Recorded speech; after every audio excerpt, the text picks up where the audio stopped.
Hello and welcome to the second of tonight's 2014 Georgia General Assembly Forums hosted by the Coweta County Republican Party, the Coweta County Democratic Party, and the Newnan-Coweta Chamber of Commerce. Thanks again to all three of these organizations coming together and hosting tonight's forums, and to the Central Educational Center, Michael Britt and his student team members here in CEC's video production studio for hosting us and for putting on these wonderful sets for our candidates tonight. We also would like to thank Georgia Public Broadcasting once again for the use of some of the sets in tonight's forums. Our next forum is going to feature two candidates running for Georgia Senate District 28. And we welcome both candidates here to the Central Educational Center tonight. Senate incumbent Mike Crane and challenger Cynthia Bennett. Senator Crane, Republican, Cynthia Bennett, Democratic challenger. Thank y'all both for being here tonight. We would remind our guests tonight to, again, please allow us to maintain the neutrality and the formality of tonight's forum by holding your applause and by refraining from any demonstration for or against the candidates here tonight or the positions they're discussing during the forum. Again, all three of our organizations have come together to put this forum on for voters all across Coweta County. We want to and we're looking forward to hearing from our candidates tonight. As with our first forum, our Georgia House Georgia House of Representative candidates Gene King and Bob Trammell, each of our candidates up here now are going to be allowed a 3-minute opening and closing statement. We'll start in just a few moments for that, but to cover our rules, our candidates after that opening statement is going to be asked a series of questions, and we'll have up to 1 minute to respond to each. After each question, of course, when the second person answers that question, the first person who answered will be offered a rebuttal of up to 30 seconds if they so choose. If they do, then of course a response from their opposing candidate will be allowed as well. I would caution our candidates one more time about time. We have 1 minute answers on this. If you find yourself running short of time or running out of time, I would encourage you to finish your thought, finish the sentence you're on, and if we can avoid it, we'll try not to call time on you from over here. So we are going to get started with our opening statements. So that each one of you can tell us a little bit about yourself, why you're running for the Georgia General Assembly. We took a coin flip a few moments ago. Senator Crane is going to be the first of our candidates to make an opening statement, followed by Ms. Bennett. And then we'll stagger our questions so neither one of you will be the last or first to answer each time. Ms. Bennett then will be the first candidate to answer the first question of the evening, and so on. And so with that, Senator Crane, again, thank you for being here tonight, and we offer you the opening statement. Well, very good. You're going to have to bear with me tonight as I find my voice. I seem to have lost it or misplaced it earlier today, and I haven't quite found it yet. So every time I start to speak, it comes out a little bit froggy. So just kind of pretend I'm doing my best impression of Froggy from Little Rascals over the next 30 minutes. And maybe you can tolerate the sound of my voice because it's kind of difficult. But thank you very much for being here tonight. Thank you for taking your time to be involved in a very, very important election. Dean, I want to thank you for your moderation and excellent job you do. It's very well done. So why would I be here asking for your vote tonight? As your state senator, we've got a very, very important election coming in front of us. There's some important things that have to be decided, but I'd ask you to look back just a little bit and to get a sense of trajectory for Georgia. The nation's in deep trouble on many levels, but in Georgia, 4 years ago, Governor Deal took office, and it was the bottom of one of the deepest recessions Georgia has ever seen. And since that time, everything has been on a positive trajectory. And what I would encourage you to notice is to watch those numbers. We are recovering ever so slowly, but we're recovering financially, we're recovering economically. In our households, we're kind of lagging a little bit, but we are headed in the right direction, my friends. And I would encourage you to help us keep heading in the right direction by supporting conservative positions that have gotten us to this point so far. We are looking at this year alone an extra $500 million that the governor has allocated and the legislature has allocated to education. It was the lion's share of the increased funding the state saw in revenues this year. So when we talk about education tonight, and it'll be talked about a lot, keep in mind the trajectory we're on, and you don't want to interrupt a positive trajectory. If we were going in the wrong direction, I could see we need to turn things around. But for Georgia, we are ranked in the top 10 with the best economic outlook of all the states in the nation. There are 3 organizations that rate Georgia as not the 5th or the 10th, but the number one place in the country to do business. And that is because of conservative policies. That is because of conservative, fiscal, responsible behavior at the legislative and executive levels. We are heading in the right direction. Your support of my campaign will continue that conservative direction, and I look forward to this evening's discussion. Thank you. Thank you, sir. Again, Cynthia Bennett, Democratic challenger, thank you for being here tonight. Your opening statement, please. Mr. Thompson, Mr. Jackson, Mr. Frost, thank you so much for all of your work. And to the members of the Newnan Coweta Chamber of Commerce, thank you for supporting this public discussion of issues. To the audiences plural, thank you for taking time to be here and sharing in this discussion. To the public officials and candidates present here this evening, thank you for your energy and your commitment to service for our community. My name is Cynthia Bennett. I am a candidate for Georgia State Senate, District 28. I live here. I am your neighbor. I am an educator. I am a small business owner. I entered this race because I believe that this district deserves representation focused on this region and working for our future. I am running because you deserve leaders actively seeking to identify and solve problems being faced by Georgia and this district. Georgia's children deserve a quality education that allows them to compete on a world stage. They deserve a chance to benefit from the Hope Scholarship Program. We can have quality education that supports a growing economy. Georgia can build an educated, skilled workforce that will attract new businesses and jobs to fuel our economy. Georgia can have a transportation system that will support business growth and a thriving economy. Our business community deserves a viable, healthy environment in which to grow and prosper. Georgians deserve to feel secure in their food, housing, and medical care, regardless of age and circumstance. We deserve a modern, accessible, and well-funded medical system. We can, all of us, participate fully in the taxes that we pay and the benefits that they bring to the citizens of Georgia. Georgia faces problems. These problems cannot be solved by bandaging broken systems or hiding behind party rhetoric. We must work together to identify and solve the problems facing our state. I'm a problem solver. I will not be distracted. Cynthia Bennett, candidate, Georgia State Senate, District 28. Thank you, ma'am. Thank you both for your opening statements. We'll hopefully have several opportunities throughout the evening to talk about some of the positions you opened in your opening statements. We'll go to our next question. I think, Ms. Bennett, you are going to answer first on this.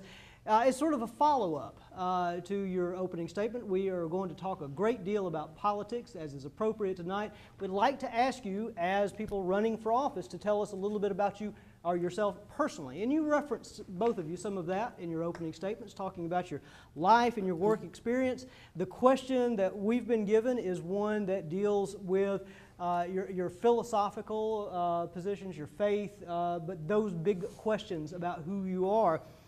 The question is, as humans, we carry around us with us certain presuppositions about the world, our shared experience in it, those foundational beliefs, and they shape the way each one of us approach life and work and those we encounter within it.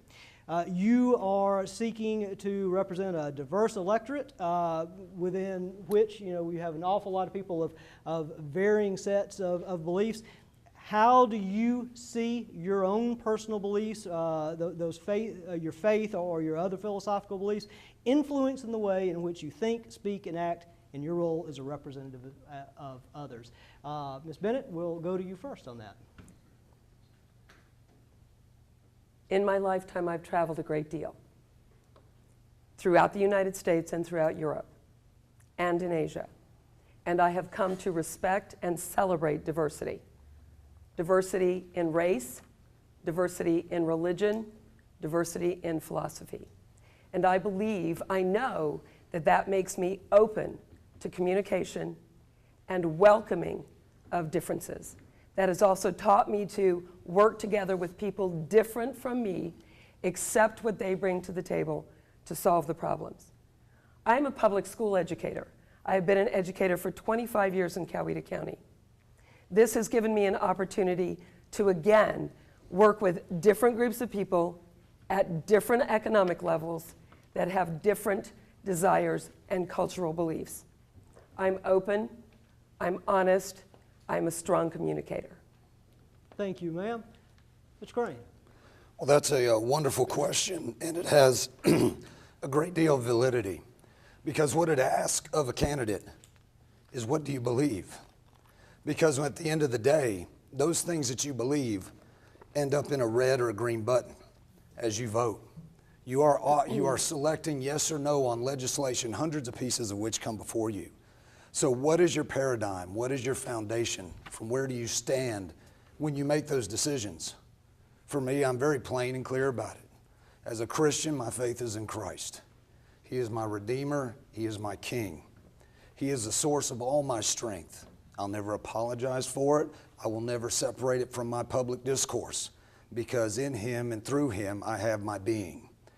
It tells you much about me, because our Constitution, which is the one thing I, as your elected official, am sworn to uphold, your Constitution, the thing I'm sworn to uphold, says that I will secure the blessings of liberty for future generations, not meet everybody's needs every day, but use my principles to make sure everyone's treated equally under the law.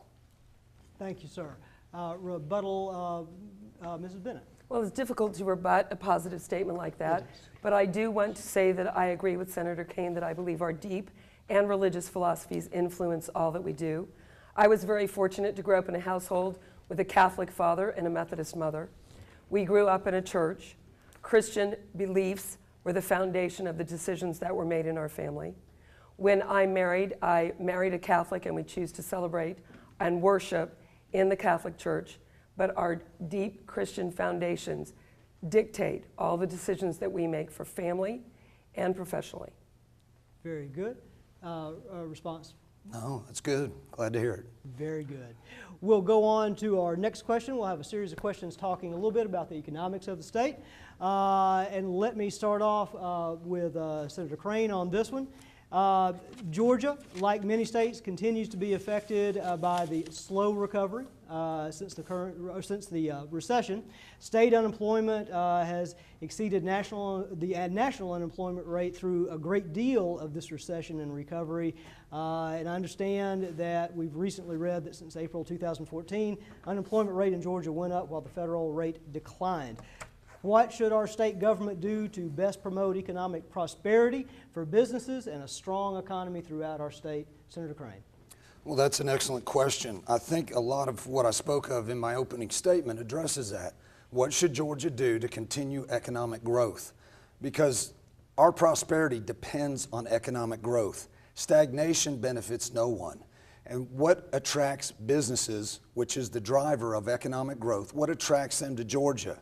It's location, it's our diverse mix of our population, it's our strong educational system, it's our natural resources, it's the wonderful port in Savannah that is just now going to get started in its deepening project and is going to help transform Georgia for the future.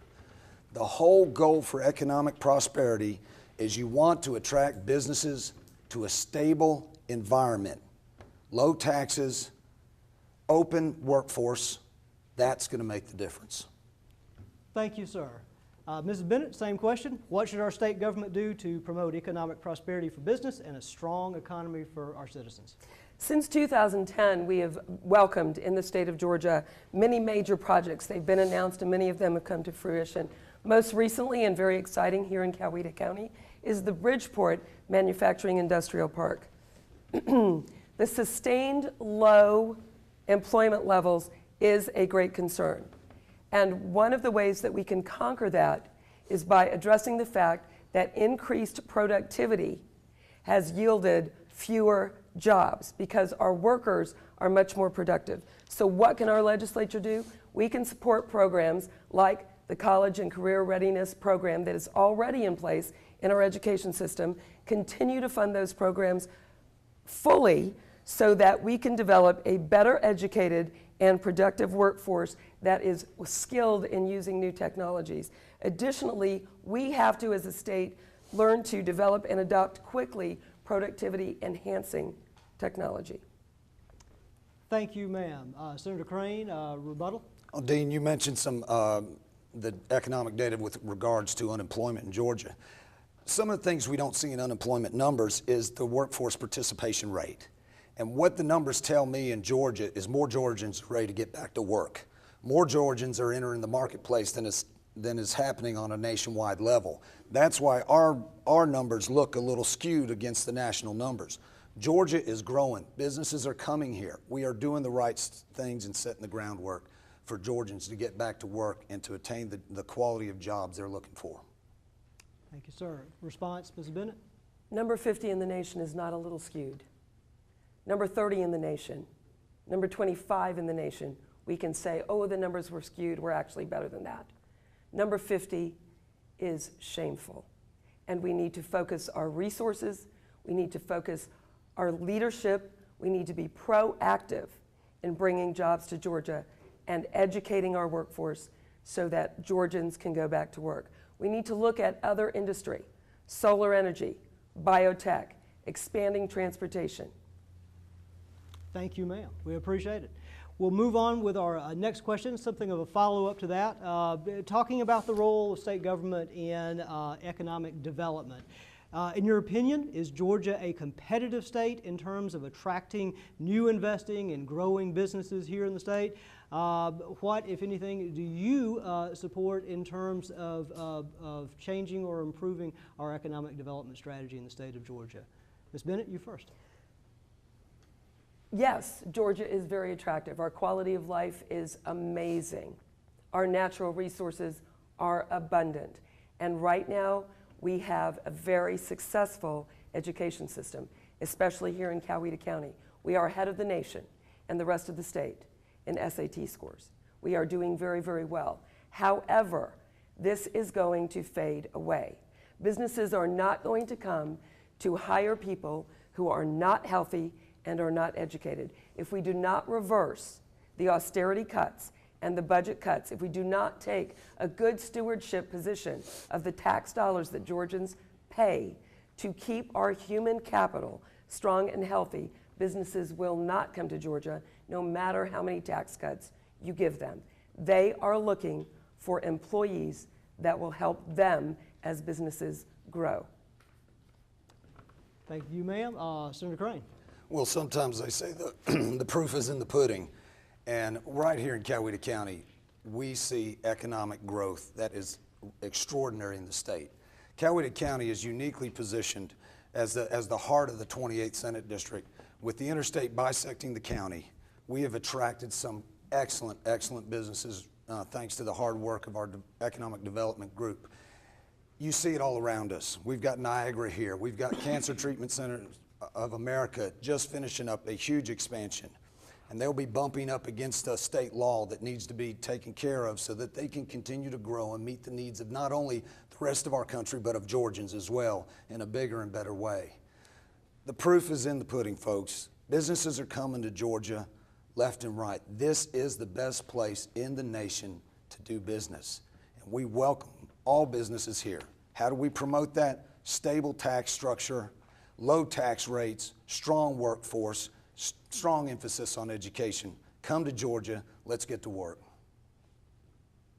All right. Rebuttal, Mrs. Bennett.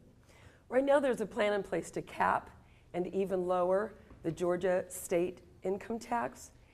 I am not confident that reducing the current level of revenue is going to help Georgia grow and strengthen and continue to be a good place to do business. I worry about that, and I caution legislators in voting to cap and even lower the state income tax. Response, Senator Crane.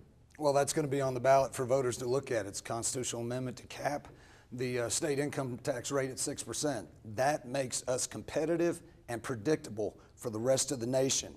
People want low tax structures. Who in this room wants to pay more taxes? I mean, the camera can't see it, but nobody's going to raise it. Well, there's one hand raised in the back. Maybe you're not paying your level yet, but that was two. Yes, just to be honest with it. But there's 60 people in this room that didn't raise their hands. We don't need more taxes. We need better administration of the resources that you give us to steward. And we have done an excellent job the last 4 years. Watch us continue to do an excellent job the next 4 years. Thank you very much. In fact, we have a question that was submitted that I was going to go on to next. In a sense, y'all both already opened up in your rebuttals and responses, and that is the tax cap amendment. And if so, I'd just like to really, in a sense, ask you to continue that line of thought. We'll start with you, Senator Crane, and, on this. Do you support the tax cap amendment? Are there, or what, I should say, what sort of tax changes of whatever type would you most like to see put in place as a Georgia senator? Excellent. Well, that's a good question, Dean. I do support the cap on the income tax. But more importantly, we have to realize that every tax paid, every single one, whether it's called a corporate tax, whether it's called a fee, whether it's called whatever they call it, we pay it individually. Those costs come back to us and we pay them. Our job is, as government, is to take the least amount of that money from you to accomplish the task we should do constitutionally as a government to provide for a free society. I think we're heading in the right direction with that, Dean, and I think we are working right now, the Senate leadership and us are working together for some tax revisions in this upcoming session that I think will be very beneficial for all Georgians. Thank you, sir. Ms. Bennett. For the last 4 or 5 or 6 or 10 years, I have heard about budget cuts and I have heard about tax cuts. They have not appeared in my life. They have not appeared in my personal life. And instead, what I've seen are austerity cuts to compensate, and agreed. We had a recession in 2007. We have had a slow recovery.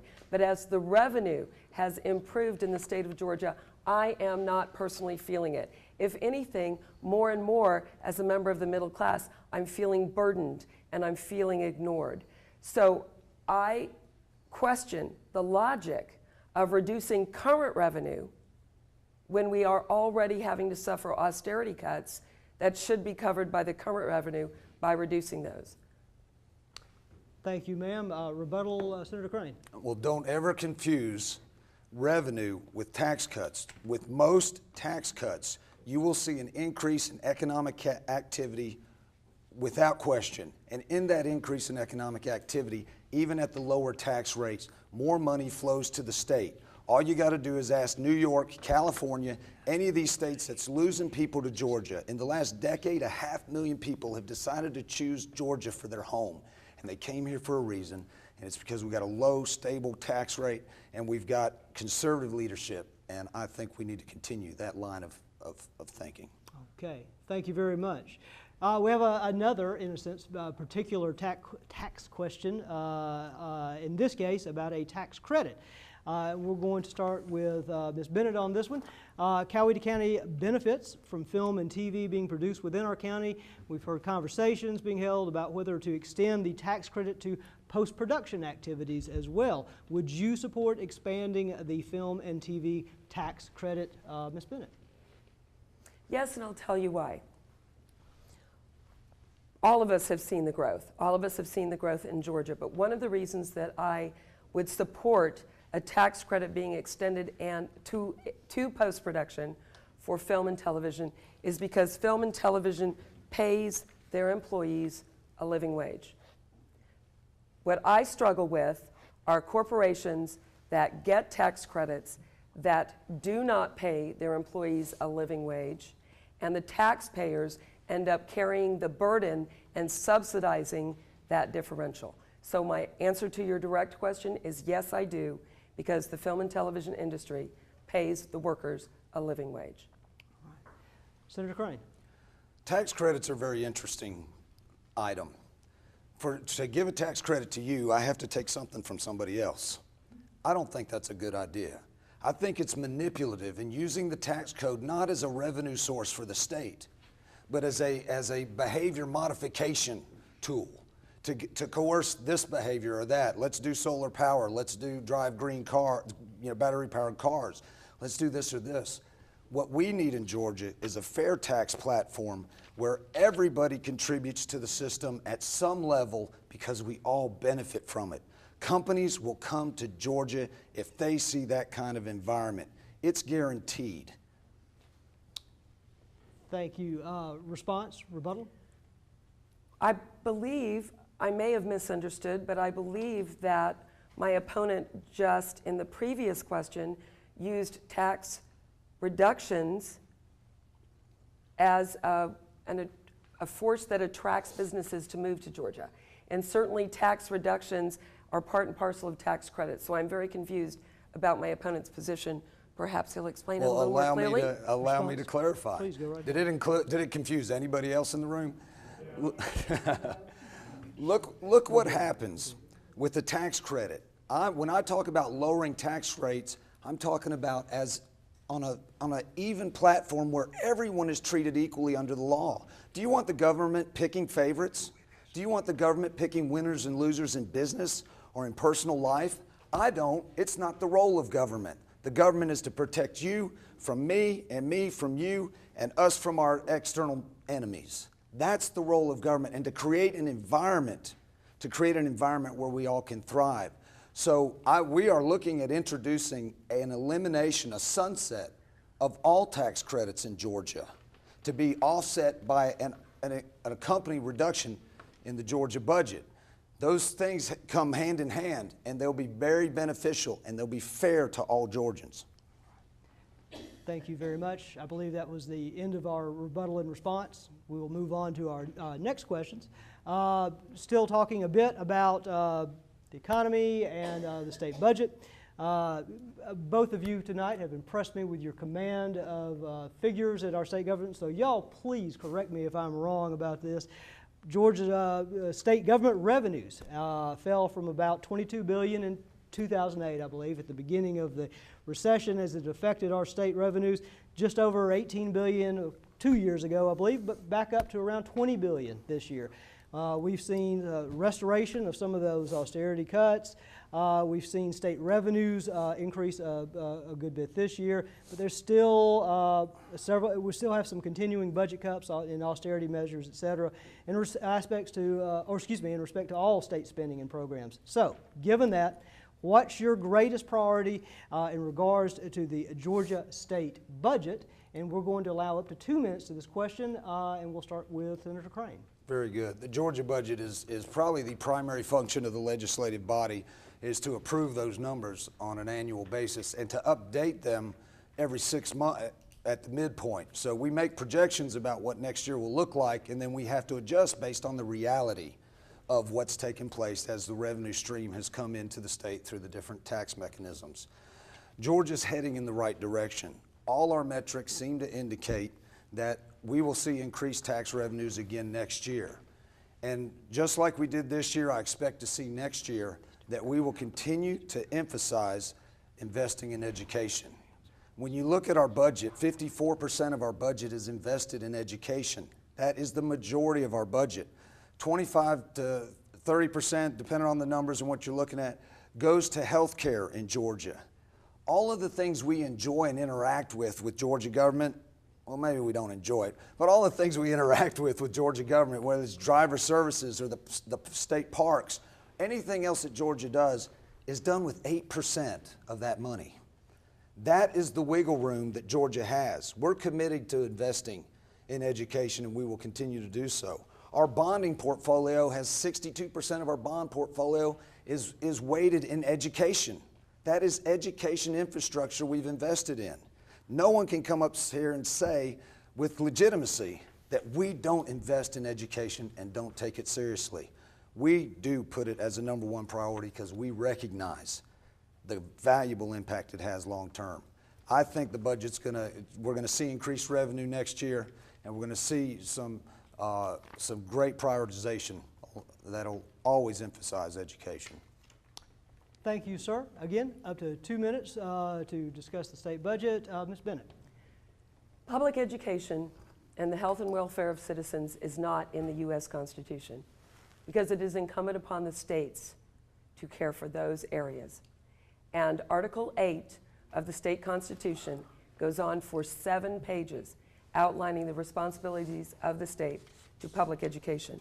I am delighted to hear Senator Crane say that he supports this continued funding of education. But here are some more statistics about education.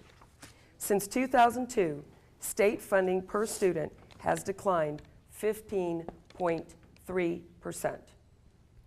Georgia is number 10 in the nation for total revenues for education, but when divided per capita, we spend less than $9,000 per student.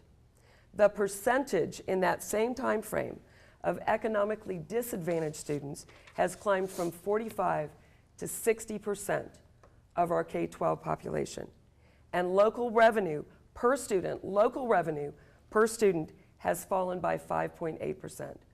I support a separate education budget, and I support going back in time and fulfilling the commitment made by the Georgia legislature in quality-based education funding and fully fund the QBE. It has never been fully funded and instead has been a target for austerity cuts. The K-12 formula has been underfunded by $1 billion in 2014. Thank you very much. 30-second rebuttal, Senator Crane. Oftentimes when we talk about the QBE and underfunding, the presumption is that the state is taking something from the school system.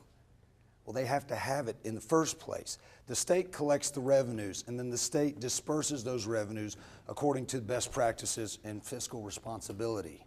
The QBE formula, because it's been underfunded since its inception, points to a more glaring defect, does it not? The formula has got to be wrong at some level. Now, I've asked my opponent, what is the right amount of funding for education? We don't know. In Georgia, it spreads from $5,000 per student to as high as $14,000 per student. What is the magic number? We don't have it, but the emphasis will always be on education in Georgia. It is in our Constitution, and it is primary to what we do. Thank you, sir. Response, Mrs. Bennett. Significant is the shift of the burden of funding education from the state to the local counties. And I think that's significant to remember. That percentage has shifted. The state has shirked its responsibility and instead is placing a burden on local funding. Again, the local revenue per student fell by 5.8%, not because the local education systems chose not to fund, because they weren't able to. Thank you very much. I know we're talking a good deal about economics. We've gotten several questions from the audience. We're going to have a couple of other questions on the economics of the state of Georgia, if you could. So we're going to start, I think, with Ms. Bennett on this one. Here's a question from the audience, and it reads, my gross income is less than $120,000 per year, yet I pay a higher percentage in taxes than those persons making in excess of $500,000. Why are tax breaks afforded to wealthy citizens while the middle class are not afforded to middle class? Of course, this is verbatim from the audience. I will allow y'all to respond as you will to that question. And Ms. Bennett, you first.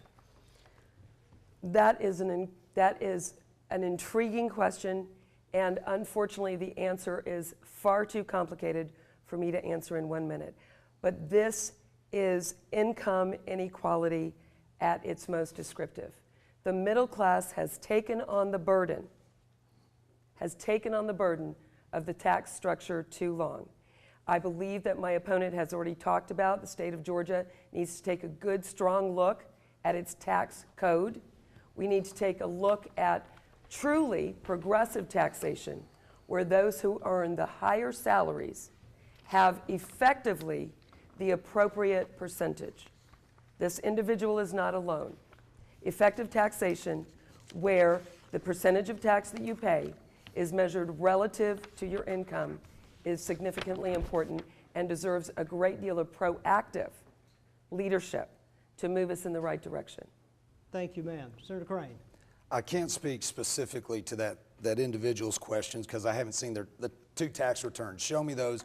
I could explain to you a little bit better. But know in Georgia that they look at your federal tax return. Your adjusted gross income on your federal return translates into what's going to be what you owe taxes on in Georgia. And Georgia has a progressive tax rate structure right now. It means it incrementally gets higher as you make more money. I think that is punitive to productivity. We've got to have a productive sector. A flat tax treats everyone equally.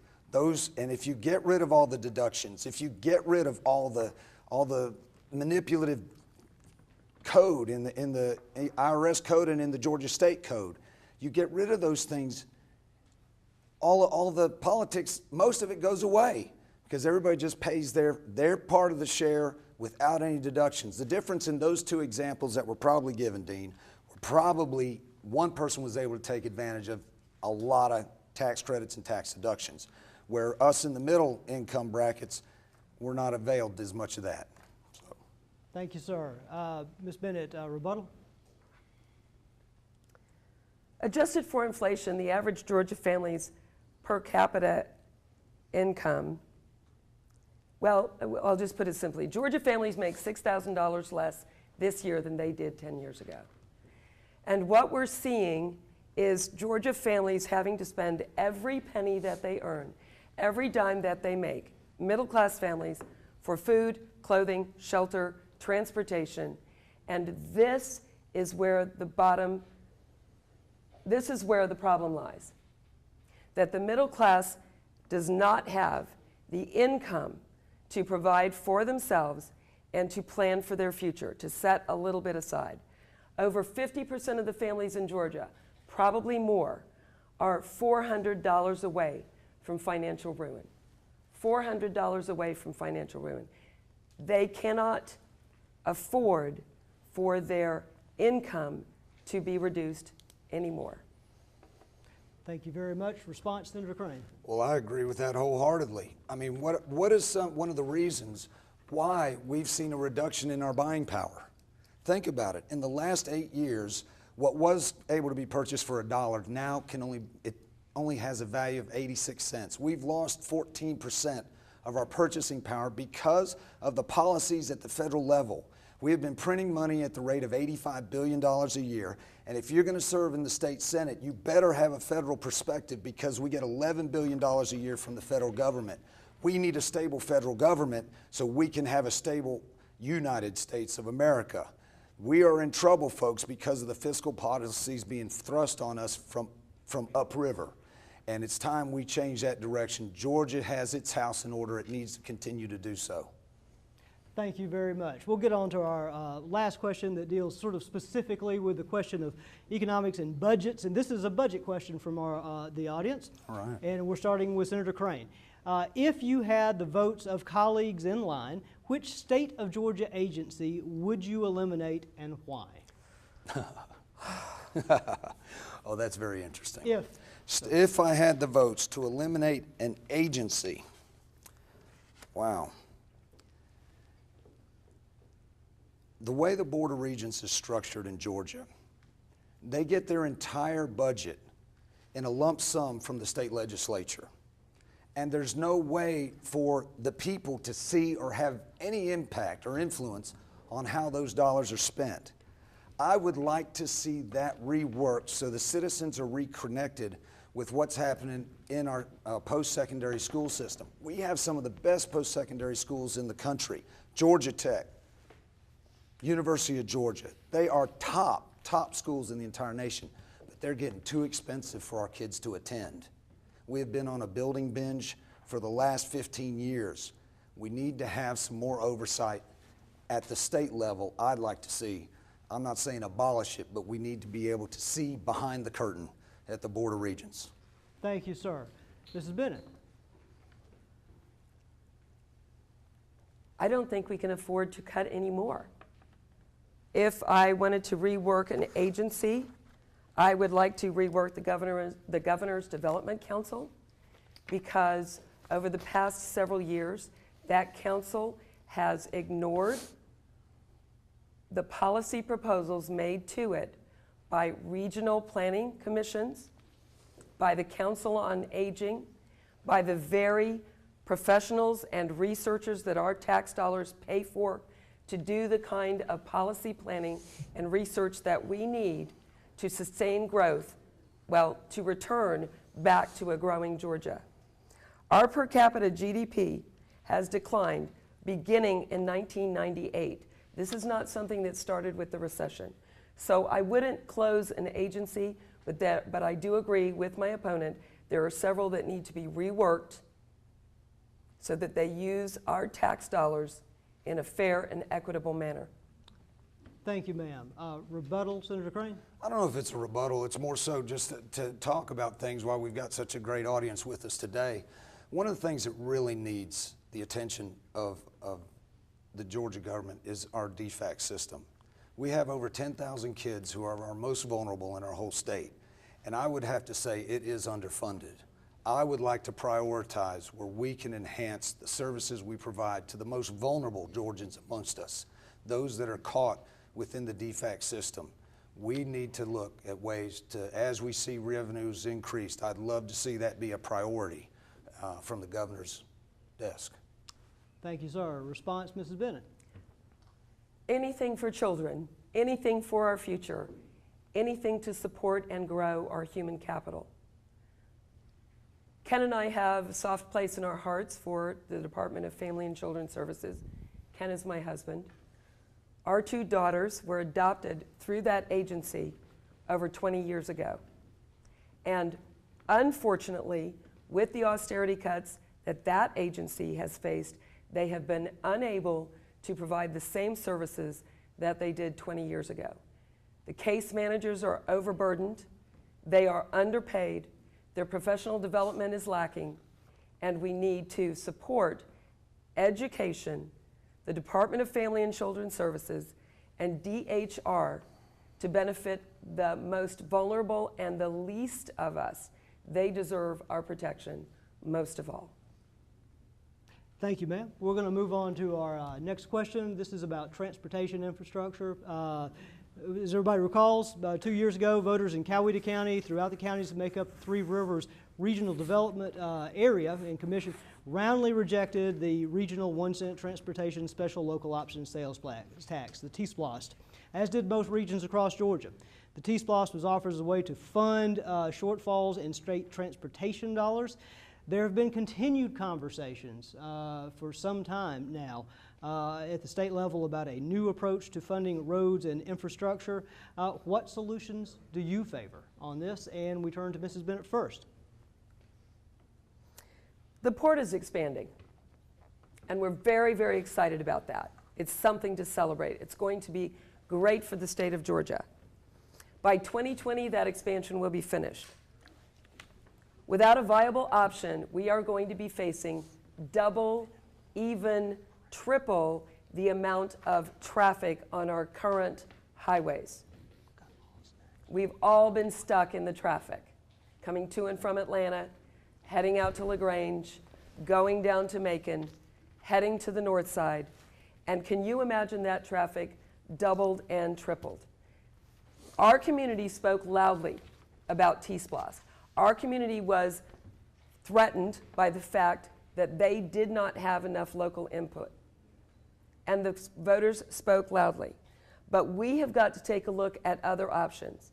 The export-import highway, which was funded and planned for, was not approved by the Governor's Development Council. Thank you, ma'am. Senator Crane. Transportation is, is going to be very critical to the future of Georgia. With all the economic growth coming our way and with the expansion of the port, How are we going to move all this product and people around Georgia? We know our systems are clogged. I look at how we use our bonding parameters right now. We have invested heavily over time in education, but the neat thing about what we do with bonding projects, they're long-lasting projects. So when we build a new veterinary school, we build a new bioengineering school, those buildings last for 30 or 40 years. Roads are long-term viable projects. I'd like to see us reprioritize some of our $850 million a year in bonding capacity that we put out new every year toward transportation projects. I also want to make sure that the folks that travel on our roads pay for our roads. Everybody going to Florida, well, maybe not everybody, but 90% of them, they come through Georgia. And we like them when they stop in Coweta County and have some lunch or dinner. But they need to be paying their share for some of the finest road systems in the country. Thank you, sir. Ms. Bennett, do you have a rebuttal? I think that we need to capitalize on P3. We need to capitalize on the existing efforts of public and private partnerships to take care of some of our deepest issues, especially those involving transportation. The blatant act of ignoring the Tiger grant that was available for, and the plans for, and the funding for the export-import highway points to a very strong defect in the current state leadership.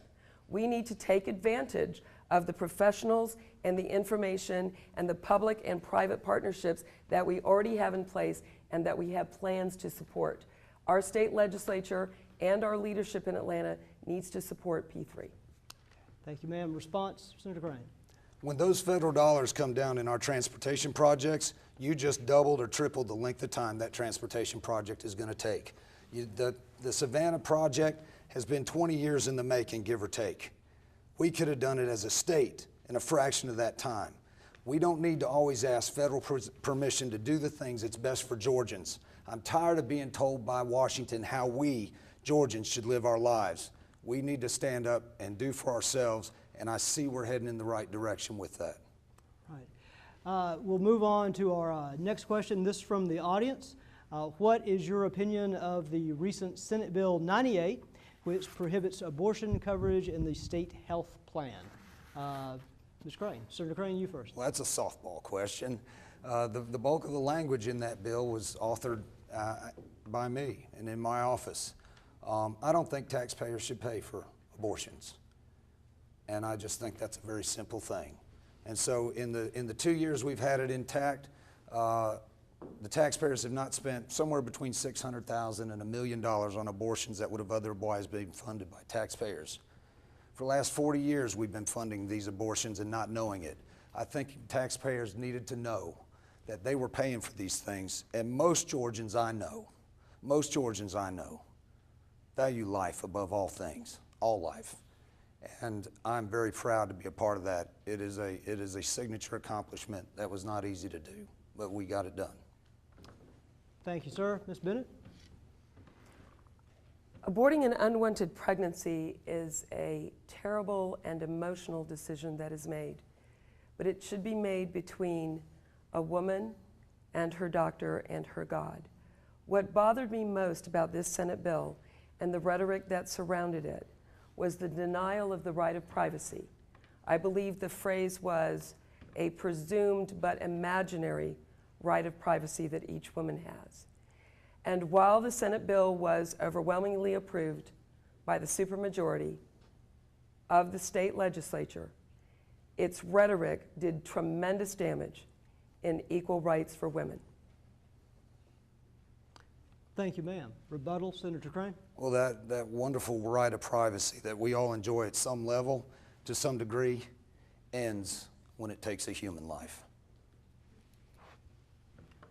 Response, Ms. Bennett? None. Very well.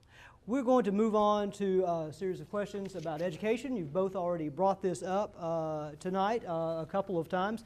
We're going to start, I believe, with Mrs. Bennett with our first question. And it's a general one to start with. What approach would you like to see the state take with K through 12 education at this point in Georgia? What is your opinion on how we best empower local communities while ensuring our students remain globally competitive? Ms. Bennett, if you could start. It is my profession I spend 8, 10, 12 hours a day, 14 hours a day with public education. I have heard some say that they do not support Common Core. I work with Common Core every day. As a matter of fact, when Common Core was introduced to Georgia, it really changed very little. The purpose of the Common Core was to enhance the writing and reading abilities of our students, to introduce more technical reading and writing skills, and prepare our students to be career ready and prepared for college. All we really did was make a very few adjustments and put a CC in front of GPS. What was Georgia Performance Standards became the Common Core. These standards changed very little, and our local school board and our local teachers were able to make adjustments to the Common Core standards that were set in place to meet the needs of our community and our state. Thank you, ma'am. Senator Crane, to you. I think Ms. Bennett was accurate when she said, that we had very, very good cohesion, very good correlation between the Georgia Performance Standards and the Common Core. So my question to you is, why sign up for the Common Core? There was no public input, zero, not some, not a little, not a lot, zero public input. A very small handful of people years ago decided that was the direction we're going to take Georgia. And I appreciate the hard work that our teachers do, but they're trying to navigate a minefield right now. They don't know what the tests are going to look like. Our students don't know what the tests are going to look like or how the questions are going to be answered. This is a waste of taxpayer money in Georgia to adopt the Common Core. We were on the right path in Georgia. Our test scores here in the county reflect it. They're on the upward trend, and this may be a hiccup in the road, and it's going to cost taxpayers a lot of money to do it. Thank you. I will allow, and partially because we had wanted to ask about Common Core, you've both brought it up, would allow up to a 1-minute rebuttal, starting with Ms. Bennett. The small handful of people that made the decisions about Common Core were 7 Republican governors. The state of Georgia did make a decision to adopt it when they accepted the federal funding race to the top. Teachers are not struggling with it. We are working very strongly with it. We are working on professional development. We're using it to set the standards for our students so that they can compete around the state, around the region, around the nation, and on a global stage. The Common Core was not rammed down our throat. It didn't change much about what we do in the state of Georgia. Giving students standards and giving teachers standards is a good thing. Thank you, ma'am. Response, Senator Crane. By our own admission, we already had good standards in Georgia. We were working in the right direction, and I think we have cost ourselves a lot of money to try to adapt to this new set of standards. Right. May I speak to that money? Would you object to that, Senator Crane? Fine. Please do, and we'll Senator allow Crane 30 is correct. seconds. We had a wonderful testing system in place. It was called the end-of-course tests. It had been in place for approximately 9 years. We were collecting data. We were able to get testing data and able to adjust our curriculum. We were able to adjust our differentiation based on test scores that we were receiving from the end-of-course test. And if you want to talk about wasted tax dollars, let's talk about the $175 million that was spent in June, given to McGraw-Hill in order to rewrite the end-of-course tests and call them the end-of-course assessments. That is a waste of tax dollars. We had a great system in place that was meeting and being adjusted to meet Common Core standards and requirements. Response, Senator Crane. I think it's a valid point. Why did we go down that road? So, Thank you very much. We're going to move on to a couple of other educational questions. Senator Crane, I'll go with you first. We have a couple of these that we could add to it. This one, I apologize. Here we are. Not all high schools students desire or perhaps are on the trajectory to go to college. How can schools better prepare students with for jobs with skills that pay well? how can we educate all of our students to become a part of that 21st century economy? Senator Crane. I think we're kind of sitting in the poster child of how to give young people the opportunity to do. Look what's going on back here and behind the cameras. These are young people. These are our students that are running a TV production. I got to run a table saw and shop. You know, this is much better. This is impressive. What we do here at CEC is a model for the entire country. People come here to see what we're doing. And I think Coweta's got it right. We're very fortunate to have good leadership at a lot of levels. And I think our education system here reflects that. Very good. Mrs. Bennett. I agree with the Senator wholeheartedly. We are standing in the crown jewel of technical education. Certainly the CEC has been ahead of making the adjustments necessary to keep up with the times. What we need to do in education is to capitalize on the information that is available to us and continue to fund and fully fund programs like this. CCRPI, College and Career Readiness Program and Planning, is in place. It is wholly embraced by teachers. We have got programs that are going to make Georgia successful. What we do not need to happen is for revenue to be reduced, for funding to disappear, or to be hijacked for other unnecessary programs. Thank you very much. Rebuttal, Mr. Senator Crane? I think the governor's priorities are very clear, that he, and I agree with him on this, focuses on this career path for young people to help them get an idea how they're going to best serve their community and live out their dreams. Very good response, Mrs. Bennett. I agree. Very well. Our next question, also on the theme of education, goes to Ms. Bennett first, I believe. Currently, the State Board of Education is appointed by the governor. There has been legislation introduced to make the Board of Education elected by the people, I think in congressional district. Do you support an elected State Board of Education, Mrs. Bennett? That is going to take a great deal of examination. My first and initial reaction would be, I always love the democratic process when people vote for those who represent them, but the only way that we would get rid of the political influence that I believe is driving this, if it's an appointed board, then certainly there are political influences, and the only way to protect ourselves from that is if it were non-partisan elections to the State Board of Education. Because certainly education should be not a political football and should be decided in a bipartisan and nonpartisan manner. Thank you, ma'am. Senator Crane. I think the citizens should always select their representatives. That's just, right. And I think at that level, you don't want to, that's a very important role in the state. Very, very big shoes to fill. And I think the people would do well in selecting the people to represent them at that level. Rebuttal, Ms. Bennett? All right. We'll move on to our last education question. It's been submitted to us. In a sense, this is asking about Georgia's direction with charter schools. And it asks, do traditional public and public charter schools offer equal opportunities for all students? Does charter school funding hurt public schools? That's a question that we'll go to Senator Crane first. Well, to make sure everybody understands, charter schools are public schools. They're just organized differently than your local school system is.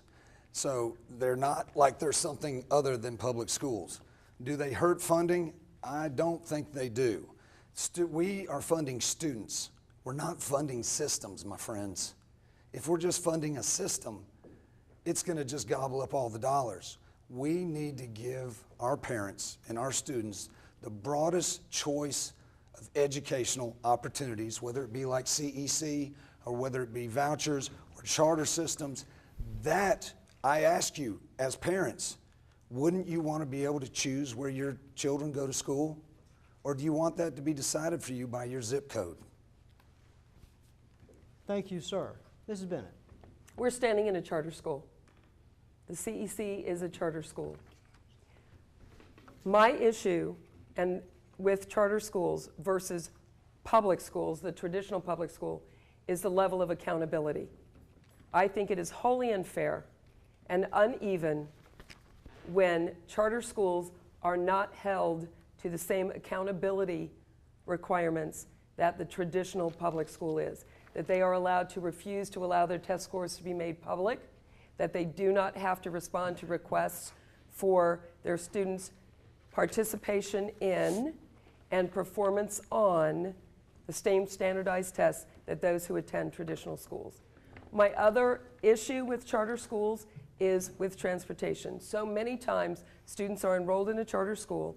It is incumbent upon the parents to participate during the workday and to provide transportation for their own children. If we're going to have a viable charter school program, then we need to provide the same opportunities to all of the students for accountability and support. Thank you, ma'am. Thank you, ma'am. Rebuttal, Senator Crane? All righty.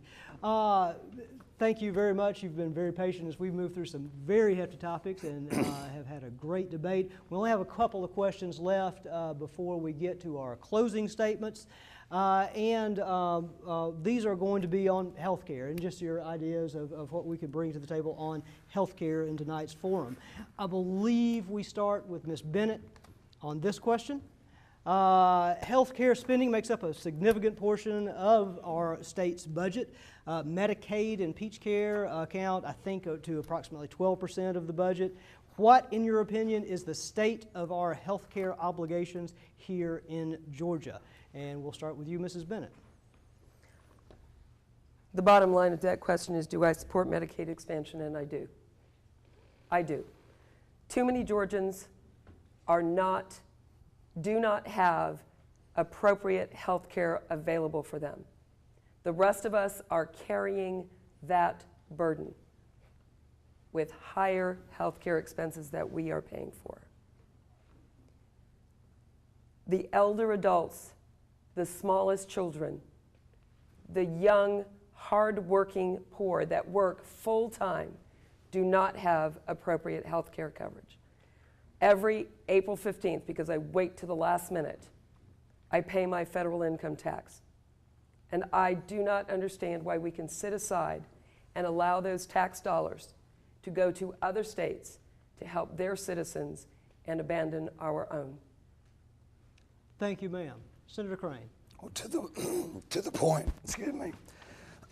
Hopefully I can get this out. I'm running out of voice now. Froggy impersonation is going very well. I do not support Medicaid expansion. And the reason is this: Medicaid is broken. The CBO says it, the Medicaid actuaries say it, everybody says the system is broken. And why would we want to expand a broken system? They promise that they're going to pay for the whole thing for 3 years, or 90% of it for 3 years. But why is it that we're, as a state, with all the rest of our Medicaid dollars, they're only paying 60-some%? I can promise you in the very, very, very near future, the federal government would only pay a much smaller fraction of what they're promising to pay now. There is a way to fix and meet the needs of those who need quality health care, but we cannot do it under the thumbs of the federal government. We need a full waiver from the federal Medicaid requirements, and we need to be able to do what's best for Georgians. There are solutions, but not under their thumb. Thank you, sir. Rebuttal, Mrs. Bennett. The Georgia needs of medically fragile children is becoming more critical. Medically fragile children. These are children with cerebral palsy, muscular dystrophy, spina bifida, genetic disorders, and traumatic injury. Children.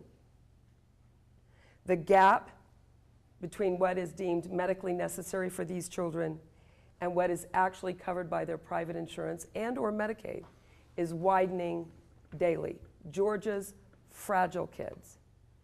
I do not condone turning away our own money and allowing our hospitals to close and our citizens to be denied proper and timely health care because we're bothered that it's federal dollars. It was mine to begin with, and I want it back. Thank you, ma'am. Rebuttal, Senator Crane. Well, the money they're talking about is not any of ours. It's our grandkids. They are borrowing for our future, for our current convenience, and that is not a way to run a government. Thank you both very much. We have one other healthcare question, submitted question. It kind of gives a bit of an opportunity to maybe perhaps expand on your thoughts in a little bit different direction. The question is that only a couple of generations ago, many families had more extended families, stay-at-home mothers who could care for elderly parents. Today, so many people work into their 70s. They cannot be available to care for elderly parents to the extent that they sometimes need it. Nursing homes can be expensive. Some families have a hard time affording them. As state senator or representative, how would you address this problem? And I believe we are starting with Senator Crane. Okay. This past session, we separated out the Department of Aging. Forgive me, folks. I'm sorry you have to listen to this from my tone of voice. But we separated out the Department of Aging Services because we recognize what is coming to Georgia and to the entire country as a whole, because our birth rates are dropping, and so what our society looks like age-wise is changing very, very dramatically and actually very quickly. And so Georgia is prioritizing that by separating out that department so we can specifically address the needs of our aging population, and I think we're headed in the right direction with that. We have got to allow people to plan for their future. If we take it from them now, how can they invest it for the future? Thank you, sir. Mrs. Bennett. Georgia is the 9th fastest growing state in aging population. Not only are we aging, but a number of citizens are choosing to move to Georgia to be nearer their younger family members. The Department of Human Services funding has remained flat since 2004. This is something that is near and dear to my heart. My sister and I share the care of our aging, infirm, elderly mother. Additionally, I volunteer and sit on the board for the Meals on Wheels of Coweta. I know that food insecurity and housing insecurity is real in the state of Georgia. And I'm not talking about the future elderly. I am talking about those people now that do not have the funds to feed themselves. These are people who were viable citizens, who contributed to our state, who worked, who paid their taxes, and we need to follow the advice and the programs and planning of the Council on Aging and fund their programs. Thank you, ma'am. Rebuttal, Senator Crane. No rebuttal. Very well. In that case, we will move on to our closing statements in just a moment. I believe as a result of our order, we're going to go with Ms. Bennett first, Senator Crane second here in our closing statements. Thank you very much for your great answers tonight and this engaging conversation we've had here. Up to 3 minutes if you'd like, and we'll start with you, Mrs. Bennett, for your closing statement. Good, thank you. I would like to thank everyone for their attention and their caring. You are the future of Georgia, and I thank you for being here. I ran for this office 3 years ago. At that time, I worked very hard to research and prepare myself and be familiar with the issues important to the people of District 28. And since that time, I have continued my attention on those issues important to our district. 3 years later, except for one, we are talking about the same issues. In 3 years, the problems remain the same. But more importantly, they have intensified. Georgia is being left behind. But we can have a Georgia that's moving forward. We can come together as a state. We can solve our problems. I share your dreams. I believe that government works. I believe that politics is the art of negotiation, not a strategy of obstacles. With unity of purpose and the decency and strength and the wisdom of our citizens, Georgia can move forward. I want honest, workable solutions, not easy answers. You deserve clear leadership, not false claims. The questions asked here this evening were great. The answers will be found by leaders who are forward-thinking and proactive. Leaders who do not simply react. Leaders who do think about the secondary effects and the hidden costs of the decisions that they make. Leaders who will ask, what will this look like in 3 years? How do we move Georgia forward? You will do that. Elect leadership that is focused on our region and working for our future. Elect leadership committed to an agenda that will move District 28 forward, not distracted by an agenda intended to disrupt and divide. I'm working for our future. I am focused on our region. I am the right person for the job. I am asking for your vote, starting with early voting on October 13th. Cynthia Bennett, candidate for Georgia Senate, District 28. Thank you, ma'am. And your closing statements, Senator Crane. I will try it. Excuse me. It's about gone. So, we talked about a lot of problems tonight, and government is not the answer, my friends. Government never was the answer. The answer to all our problems are reflected in many of the comments you heard tonight. The answer to our problems as a county, as our local cities, as a state, and as a nation, and honestly for the world. We have to have a bigger perspective, folks. We have to. But the answer to that is in the strengths of our family. We have got to build on our strengths as families and not continue to weaken those things that are foundational to our state and our nation. I deeply believe that this is crucial to where we go. We can put in any program, we can put in any ideas you want, but if we undermine the strength of our homes, the things that have strong biblical foundations, if we undermine those because we don't want to offend somebody, we are doing ourselves a great disservice. We're doing our children and grandchildren harm. I am one of the most conservative representatives as senator of Georgians in the entire state. My voting record reflects it. The Chamber of Commerce doesn't like me. The leadership that pushes some of their ideas that are bad for Georgians don't like my voting record. But I vote based on principle. I'm not trying to put roadblocks out there. I'm not trying to make things difficult. I'm trying to do what's right for future Georgians. And I guarantee if it's right for future Georgians, it's right for us today. We cannot take a handout today and charge it to our kids' future bank accounts. We have got to do what Georgia has done for the last 4 years. Tighten its belts, run fiscally conservative government, and come out charging like we have. And we're attracting business and people from all over the country. They come here because Georgia is a great place to live. You re-elect me, and I'll make sure we continue to be the best place in the country to work, live, and do business. Thank you. Thank you very much. I'd like to take just a moment before we close out to thank several people. Thank you again to the Central Educational Center and Mike Britt and his team members who have put on this set for us in this forum tonight. We greatly appreciate it. Thank you to the Democratic Party of Coweta County, Chairman Dennis Thompson, and all that he has done.